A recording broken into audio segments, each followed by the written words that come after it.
La corde brûle une peau qui n'a jamais connu le fer. Une adolescente nubienne trébuche sous le soleil du désert égyptien. La gorge si sèche qu'avalée, c'est comme moudre du sable entre des pierres. Elle a 15 étés, mais les scribes qui notent sa capture n'inscriront ni nom, ni lieu, ni souvenir. Seulement un chiffre froid, une jeune femelle apte au travail. Derrière elle s'étire une rangée de femmes de son village, sa mère, ses tantes, sa petite sœur qui sanglote encore, bien qu'elle n'ait plus de larmes. L'année est 1450, Ave JC, Thoutmôsis III vient de terminer sa 8e campagne en Nubie et, sur les murs du temple, sa victoire sera gravée avec fierté, 7000 captifs. Des chiffres taillés dans la pierre, mais la pierre ne sait pas le poids d'un corps assoiffé. La jeune fille avance dans Thèbes comme un butin qui marche. La poussière se mêle au sang là où les soldats égyptiens ont testé sa chair pour en mesurer la fermeté, vérifiant la marchandise. Les enfants jettent des noyaux de dattes, les femmes crachent sur son passage, les hommes évaluent du regard comme devant du bétail au marché. Personne ne voit une personne, ils voient la richesse enchaînée. Le pouvoir du pharaon fait cher.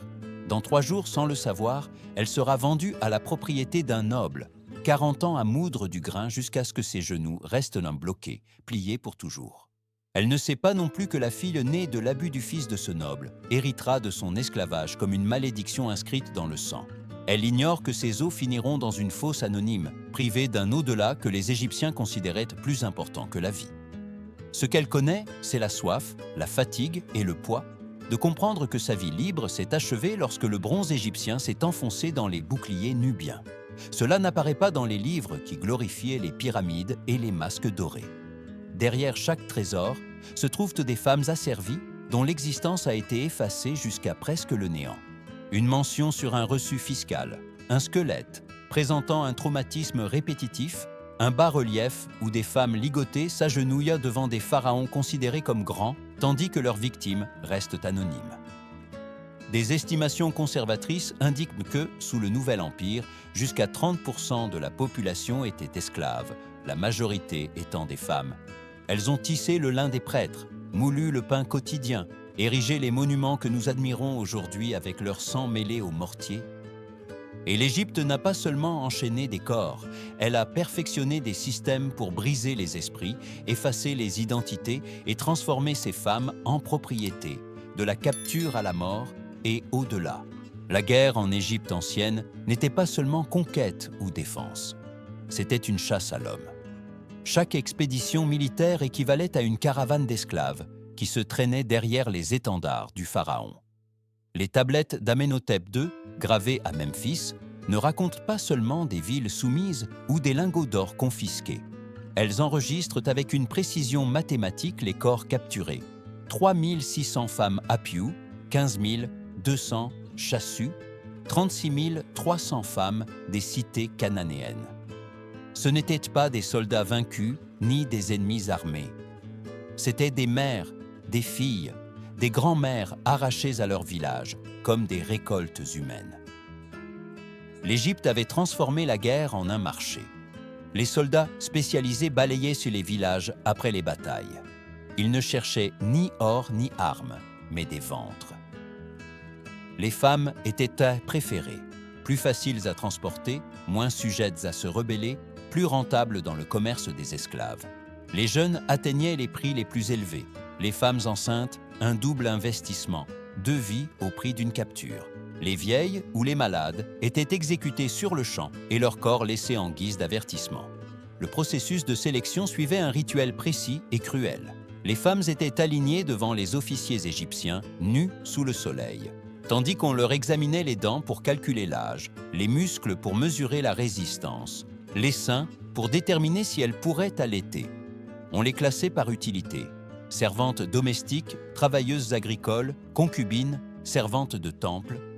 Tout cela se passait devant leur famille, comme un spectacle destiné à détruire tout reste de dignité. Les bas-reliefs du temple de Médinet Abou montrent ces scènes avec une fierté troublante. Des rangées de femmes agenouillées, les bras attachés derrière le dos, des enfants agrippés à leurs jambes. Leurs visages sculptés avec des traits étrangers, exagérés pour marquer leur différence, leur condition de non-égyptiennes, ce qui justifiait leur esclavage. La marche vers l'Égypte était une épreuve de résistance conçue pour briser l'esprit avant le corps. Attachée par le cou, l'une trébuche et toute tombe. La corde tranche l'air, asphyxie, laisse des cicatrices qui ne guérissent pas. Personne ne s'arrêtait pour celles qui saignaient ou accouchaient en chemin. Les chiffres officiels acceptaient qu'un 20% mouraient avant d'arriver. Une perte jugée acceptable, disait-on. Lorsque les convois arrivaient à Thèbes ou à Memphis, l'horreur se transformait en cérémonie. Les Égyptiens sortaient dans les rues pour voir le défilé des prisonnières. Les enfants riaient, les marchands discutaient des prix, les prêtres récitaient des bénédictions. L'humiliation publique faisait partie du système. Chaque visage étranger renforçait la fierté nationale. L'Empire était puissant parce qu'il pouvait transformer des peuples entiers en marchandises. Sur les marchés d'esclaves, la bureaucratie remplaçait la compassion. Le papyrus Edwin Smith mentionne des prix standardisés. Une jeune Syrienne valait 2 d'ébène d'argent. Une Nubienne d'une beauté remarquable, 3. Les femmes étaient forcées de démontrer leurs compétences, tisser, danser, parler d'autres langues. Chaque talent ajoutait de la valeur, chaque mot un prix plus élevé. Les familles étaient délibérément séparées pour éviter les rébellions. Des mères vendues, loin de leurs filles, des sœurs dispersées dans des villes différentes, des enfants assez jeunes pour oublier leur origine considérés comme les plus précieux. Les scribes enregistrèrent leur destin comme s'ils notaient des sacs de grains. Aucun sentiment, aucune larme. Ainsi commençait une vie entière de servitude. Et pour celles qui survivaient à la traversée, le pire ne faisait que commencer. Ce qui les attendait dans les maisons, dans les temples, dans les champs du Nil, ferait que beaucoup auraient souhaité mourir en chemin. Avant que le soleil de Ra n'apparaisse à l'horizon, les femmes asservies étaient déjà à genoux. Dans le silence gris de l'aube, le bruit du grain broyé entre les pierres se mêlait au craquement des os fatigués. Le travail commençait alors que le ciel était encore pourpre et se terminait bien après la tombée de la nuit. Jour après jour, année après année. L'Égypte se nourrissait de leur douleur. Les maisons des nobles, les temples des dieux et les ateliers des artisans respiraient grâce aux sacrifices invisibles de ces femmes transformées en machines humaines. Elles broyaient le blé pendant 16 heures d'affilée, poussant de lourdes pierres pesant autant qu'un jeune enfant. Leurs genoux se déformaient, leurs vertèbres s'écrasaient, leurs bras se tordaient jusqu'à perdre toute force. Les archéologues modernes l'ont confirmé des siècles plus tard. Des squelettes féminins présentant des lésions de compression de la colonne vertébrale, des articulations détruites, des dents usées à force de manger du pain mélangé à de la poussière de pierre. Des femmes de 20 ans avec des corps de 80. Aucun papyrus ne les nomme, mais leurs os racontent ce que les scribes ont eu. Celles qui portaient l'eau subissaient un tourment différent. Elles remontaient du Nil avec des jarres en argile de près de 30 kilos sur la tête, marchant des kilomètres sous un soleil qui faisait fondre l'air. Le poids déformait le cou et compressait les vertèbres cervicales. Les douleurs étaient constantes, les vertiges inévitables, mais les coups tombaient sur celles qui s'arrêtaient.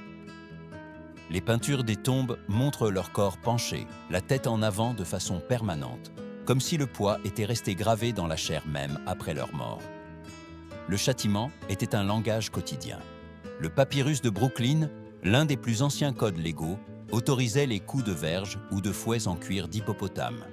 Des coups pour travailler lentement, pour casser une cruche, pour parler sans permission. Le bruit du fouet faisait partie de l'air, aussi naturel que le chant des cigales. Certaines étaient envoyées à des tâches impossibles. Nettoyer des étables remplies de déchets, laver des vêtements avec du natron, un sel corrosif qui brûlait la peau. Les bras des blanchisseuses étaient couverts de plaies qui ne se refermaient jamais. Les blessures s'infectaient, la fièvre arrivait, mais la mort n'était pas une excuse. Il y avait toujours une autre esclave qui attendait son tour. Dans les maisons des puissants, la douleur prenait des formes plus raffinées. Une femme devait rester à genoux, tenant les sandales du vizir pendant des heures, tandis qu'une autre agitait un éventail sans relâche pendant les banquets.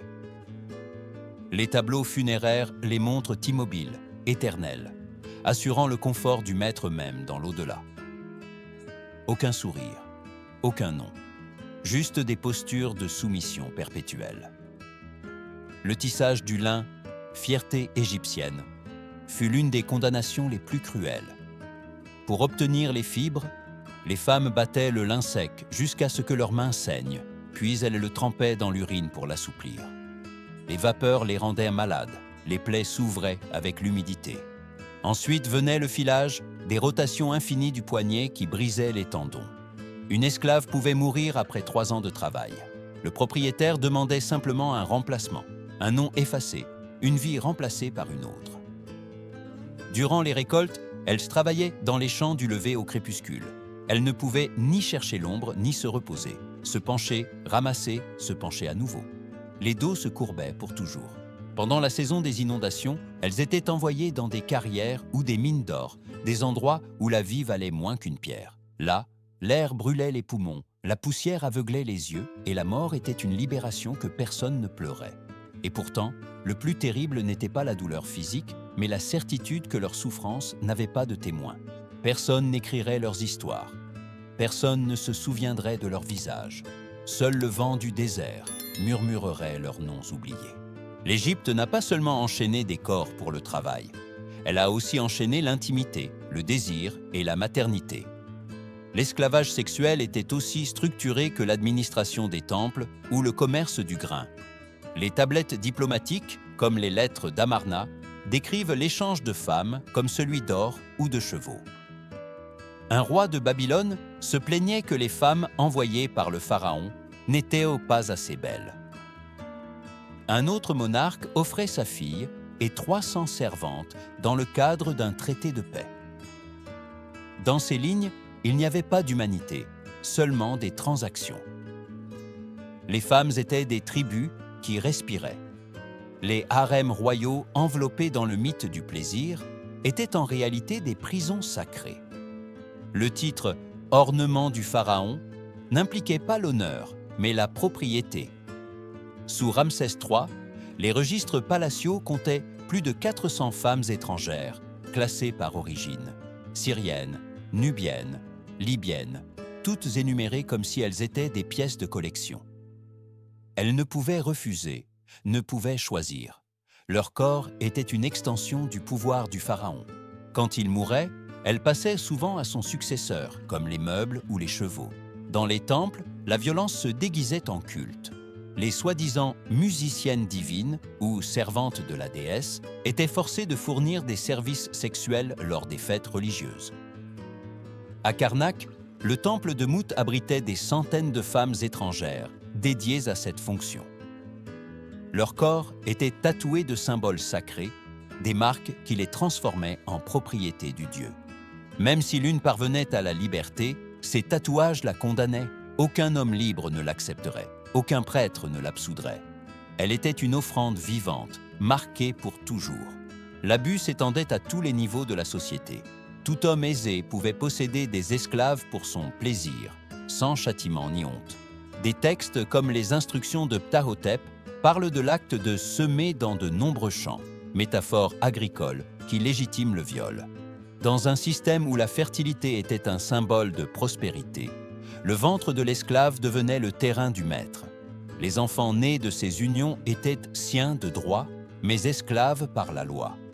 Même le lien du sang ne les sauvait pas. Un père pouvait vendre ses propres enfants, fruits de l'abus, comme s'ils étaient du bétail. La formation des jeunes esclaves commençait avant la puberté. Dès l'âge de 7 ou 8 ans, on les préparait à servir, en leur apprenant à anticiper les désirs, à ne pas résister, à sourire tout en étant dégradés. L'enfance se transformait en une longue préparation au viol. Les conséquences physiques et psychologiques étaient dévastatrices. Infections, déchirures, grossesses prématurées, avortements forcés. Mais elles n'étaient soignées que si la maladie menaçait leur utilité. Un papyrus médical du Moyen Empire mentionne des remèdes pour maintenir la capacité de service des esclaves, non pour soulager leur douleur. Les femmes achetées pour leur fertilité étaient appelées éleveuses. Elles étaient forcées de concevoir encore et encore pour augmenter la richesse du propriétaire. Leur utérus était une usine à êtres humains. Si elles ne parvenaient pas à tomber enceintes, elles étaient vendues ou punies. Si elles mouraient en couche, le corps était jeté sans aucun rite.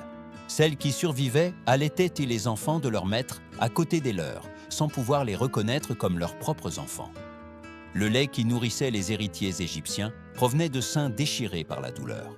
Les banquets de la noblesse transformaient l'abus en spectacle. Des esclaves étrangères dansaient nues devant les invités, forcées de se mouvoir avec grâce, tout en étant l'objet de moqueries et de attouchements. Les peintures murales montrent leur corps translucide, presque effacé, comme si l'artiste pressentait la honte qu'il ne pouvait peindre ouvertement. Ces danses ne célébraient pas la vie, mais la domination absolue du maître sur le corps féminin. La mort était pour beaucoup la seule espérance de silence. Certaines ont tenté de s'échapper en se jetant dans le Nil ou en se laissant mourir de faim, mais même cela était interdit. Le suicide d'une esclave était considéré comme un vol. Elle avait volé sa propriété à son maître. Si elle était capturée vivante, elle était punie jusqu'à désirer la mort à nouveau. Il n'y avait pas d'issue, ni sur terre, ni dans l'au-delà. L'Égypte que nous vénérons pour son art et sa sagesse cachait derrière les murs de ses temples un système d'exploitation qui annulait l'essence humaine. Les déesses Isis ou Hathor étaient des symboles de maternité et d'amour, mais leurs temples furent construits sur les dos de femmes anonymes, utilisées, jetées, oubliées. Chaque bijou d'or dans les musées modernes brille grâce à l'obscurité de leur souffrance. Le corps d'une esclave était un document vivant. Sur sa peau s'écrivait l'histoire de sa soumission, une histoire qu'elle ne pouvait cacher même dans la mort. Les Égyptiens, obsédés par les signes et les symboles, trouvèrent dans la chair féminine la toile parfaite pour déclarer propriété. Chaque cicatrice était une signature, chaque brûlure une écriture sacrée du pouvoir. Le processus commençait par le marquage au fer rouge. Un prêtre devait présider la cérémonie, car même la douleur nécessitait une légitimité religieuse. Les femmes étaient maintenues par les bras et les jambes, tandis que le métal incandescent s'approchait lentement de la peau. La fumée de la chair brûlée montait parmi des chants qui appelaient les dieux à bénir la marque. Les symboles étaient simples, hiéroglyphes d'appartenance, nom de maître, signe de propriété. Ils étaient gravés sur les joues, le front ou les mains, des endroits impossibles à cacher. Les cicatrices étaient leur passeport pour l'humiliation éternelle. Le tatouage avait un autre but. Il ne marquait pas la propriété, mais la fonction. Les danseuses, les concubines, les servantes du temple recevaient des dessins sur les cuisses, le dos ou les seins. Motifs géométriques, lignes croisées, points, formant des codes d'utilité. Dans la nécropole de Deir el-Bahari, les archéologues ont découvert des momies féminines avec des tatouages encore visibles 3 millénaires plus tard. C'étaient des signes d'esclavage perpétuel, des messages écrits pour les vivants et conservés par les morts. La peau ne leur appartenait pas, même lorsque la vie s'en était allée. Les cheveux, symboles de beauté et de statut pour les femmes libres, se transformaient en instruments de dégradation. Les esclaves avaient le crâne rasé avec des lames grossières, laissant le cuir chevelu plein de coupures. Certaines étaient soumises à des brûlures chimiques avec du natron pour que les cheveux ne repoussent jamais. La calvitie devint un signe public de servitude. Certaines recevaient ensuite des tatouages sur le crâne, des décorations imposées qui plaisaient à l'esthétique de leur maître. Marcher dans la rue, c'était être une carte de la domination d'autrui. Le fouet complétait la grammaire de la douleur. Les coups ne punissaient pas seulement, ils identifiaient aussi. Chaque type de fouet laissait une empreinte distincte. Les courroies d'hippopotame produisaient des sillons épais et sombres. Les verges de jonc dessinaient des lignes parallèles. Les cordes nouées créaient des cercles brûlants. Un maître expert pouvait lire le corps de son esclave comme un parchemin, interprétant les cicatrices comme une histoire personnelle. Les hiéroglyphes du pouvoir n'étaient pas sur la pierre, mais dans la chair. Même les parures se transformaient en instruments de torture. Les perforations d'oreilles servaient à insérer de petits cadenas métalliques, utilisés pour les enchaîner quand elles n'étaient pas nécessaires. Le poids finissait par déchirer la chair, laissant des oreilles déformées. D'autres subissaient des mutilations ornementales, lèvres tatouées en forme de sourire, cicatrices remplies de sable coloré pour créer des reliefs permanents. C'était une moquerie cruelle, des visages de douleur transformés en caricatures de joie. Le corps féminin était aussi un registre de sa valeur reproductive. Les esclaves qui avaient eu des enfants portaient des tatouages ou des brûlures sur le ventre, des marques qui indiquaient combien de fois elles avaient été fertiles. Ainsi, leur maternité, leur capacité à donner la vie, se transformait en un sceau de vente et d'achat. Sur les marchés, les commerçants examinaient ces signes comme on examine une jarre avant de l'acheter. Jusqu'aux vêtements participaient au contrôle. Elles ne pouvaient pas porter de lin fin ni de couleurs réservées aux femmes libres. Leurs tuniques étaient rugueuses, mal tissées, conçues pour irriter la peau et provoquer des irritations. Le frottement constant créait des plaies qui s'infectaient sous la chaleur du désert. Ni le repos ni la décence ne leur étaient permis. L'esclave égyptienne marchait marquée à l'extérieur et à l'intérieur. Sa peau parlait sans voix, son corps était sa sentence. Dans un monde où l'éternité était sculptée dans la pierre, son éternité était gravée dans des cicatrices. Chaque marque disait la même chose: propriété, silence, obéissance. Dans l'Égypte de la splendeur et des ombres, la souffrance ne se cachait pas. Elle devenait spectacle. L'humiliation des esclaves était un acte public, une cérémonie sociale et religieuse qui réaffirmait la hiérarchie de l'Empire. Les fêtes, les défilés et les rituels étaient des scènes où la douleur d'autrui servait de divertissement et de dévotion. Lorsque les pharaons revenaient victorieux de leur campagne, les villes se transformaient en théâtre de domination. Les captives marchaient nus ou semi-nus sur les avenues de Thèbes et Memphis, couvertes de peintures rouges et noires qui symbolisaient leur défaite. L'ordre de la procession était calculé. D'abord les plus jeunes et les plus belles, puis les mères avec leurs enfants, enfin les vieilles, symbole du pouvoir absolu de l'Égypte sur la vie et la mort. Les prêtres proclamaient que leur souffrance était une offrande aux dieux, tandis que le peuple les observait entre rires, cris et paris. Personne ne voyait des êtres humains, seulement des trophées. Sur les bas-reliefs de Karnak et Luxor, ces scènes furent immortalisées avec une fierté qui glace le sang. Des rangées de femmes les bras liés, des enfants tentant de les atteindre sans succès, des visages sculptés dans des expressions de peur et de douleur. Les artistes, obéissant au pouvoir, les ont rendues petites, insignifiantes, à côté de la figure colossale du pharaon. La pierre est devenue l'écho éternel de leur humiliation. Durant les fêtes religieuses, la violence prenait des formes rituelles. Lors du festival d'Opet, les esclaves étrangères étaient donc forcés de danser les danses de leur terre, tandis que le public égyptien leur jetait des fruits pourris et du vin. Elles devaient sourire, bouger, suivre le rythme, même si les coups leur ouvraient des blessures. Leur épuisement faisait partie du spectacle. Celles qui tombaient par terre recevaient des coups de pied ou de fouet, jusqu'à ce qu'elles se relèvent. La foule célébrait leur résistance comme si cela faisait partie de la performance.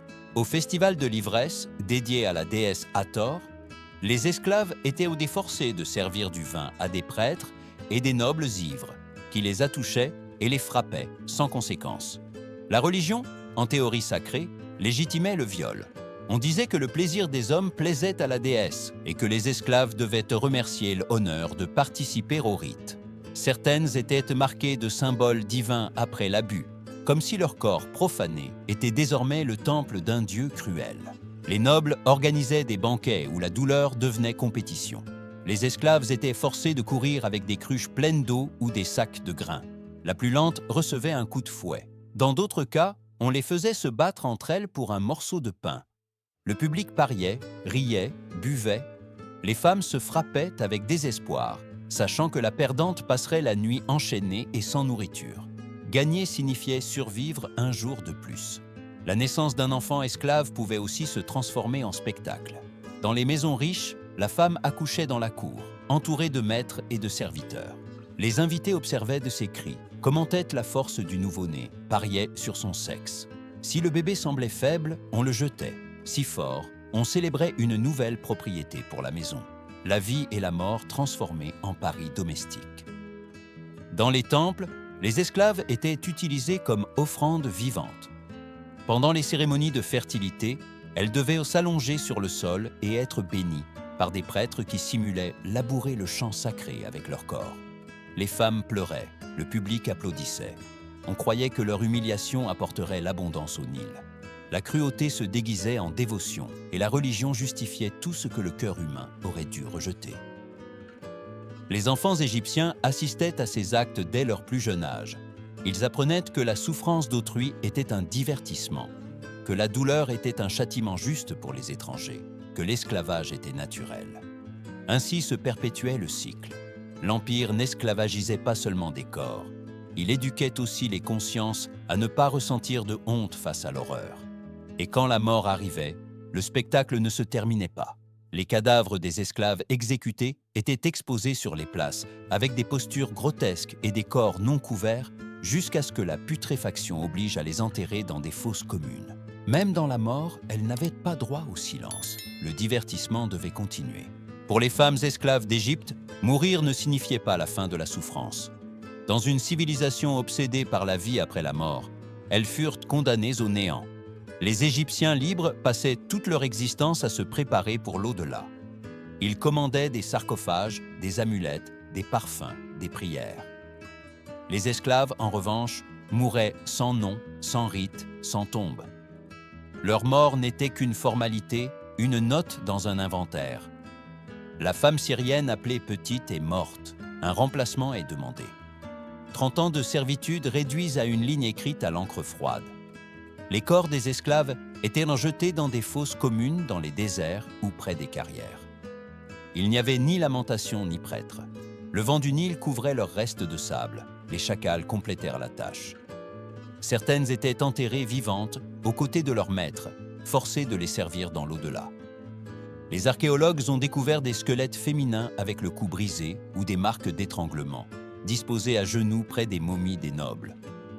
La position n'était pas fortuite, elle devait continuer à servir même dans l'éternité. L'horreur atteignit sa forme la plus extrême pendant les premières dynasties.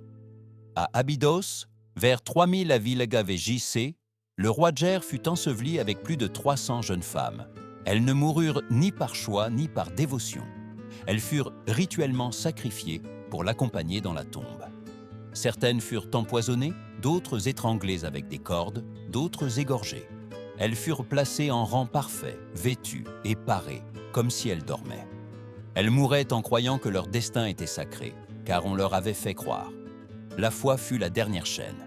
Plus tard, lorsque les Égyptiens comprirent le coût de tant de morts, ils remplacèrent les victimes humaines par des figurines appelées kawaptis, de petites statues qui travailleraient dans l'au-delà.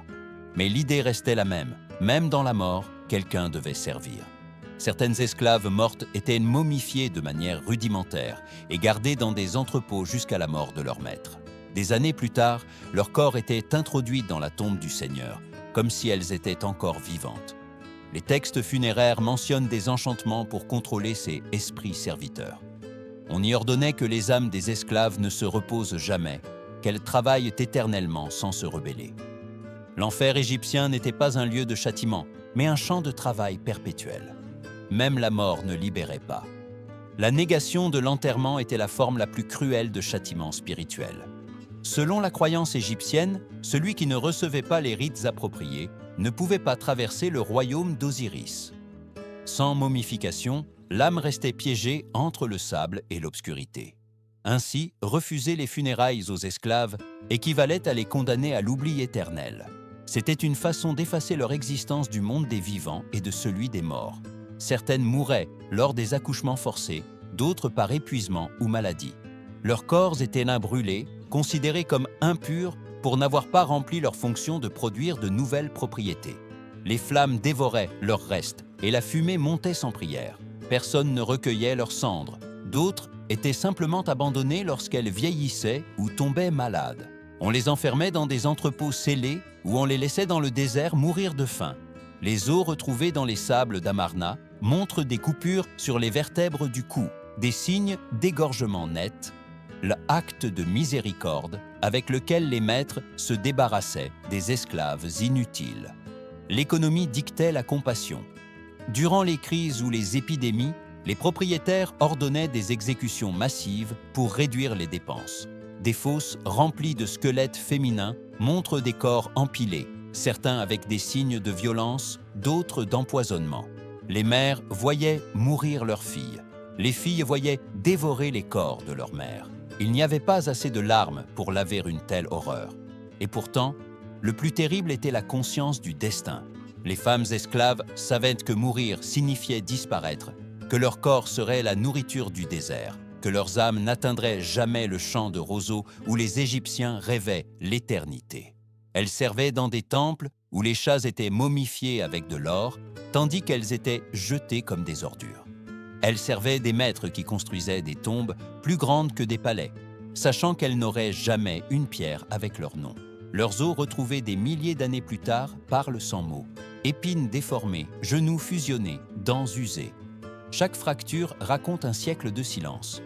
Dans un pays où l'âme se mesurait au rituel, les esclaves furent condamnés au vide. Sur la terre des pharaons immortels, elles furent les véritables mortes éternelles. Des milliers d'années plus tard, le désert commença à parler. Non pas avec des voix, mais avec des os. Les archéologues, en fouillant des tombes et des établissements, commencèrent à trouver des traces de ces femmes effacées par l'histoire. Des squelettes courbés, des mains déformées, des vertèbres comprimées, des dents usées jusqu'à la racine. Les blessures étaient devenues leur langage. Chaque cicatrice minéralisée racontait une vie de travail forcé, de silence, de résistance. Dans les cimetières de travailleurs près de Gizeh et d'Amarna, les scientifiques ont trouvé un schéma constant. La majorité des restes appartenaient à des femmes. Beaucoup avaient moins de 30 ans.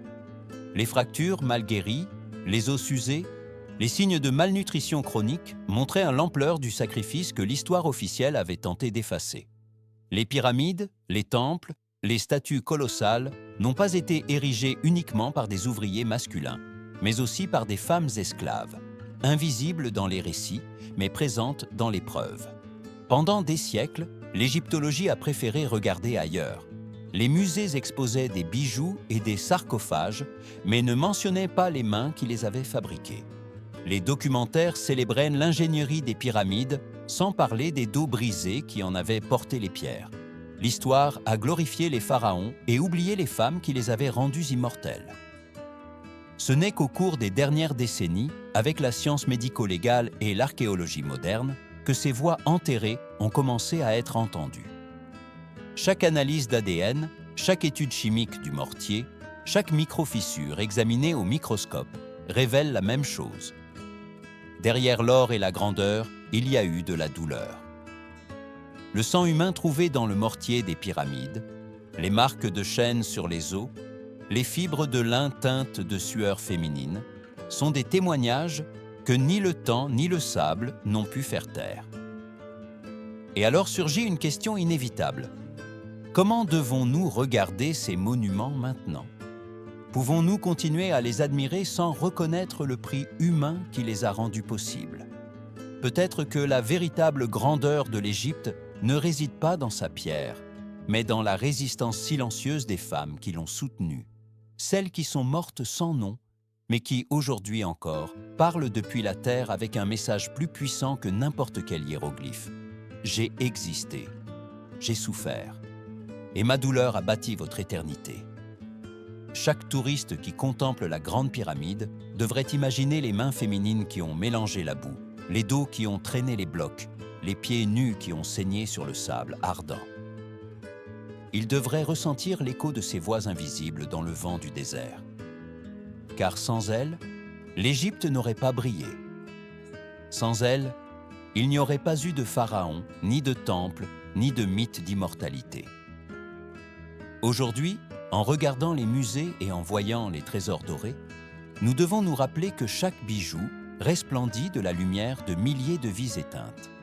Que derrière la splendeur des dieux, il y a une multitude de femmes qui n'ont jamais été des déesses, mais qui ont porté le poids du ciel égyptien sur leurs épaules.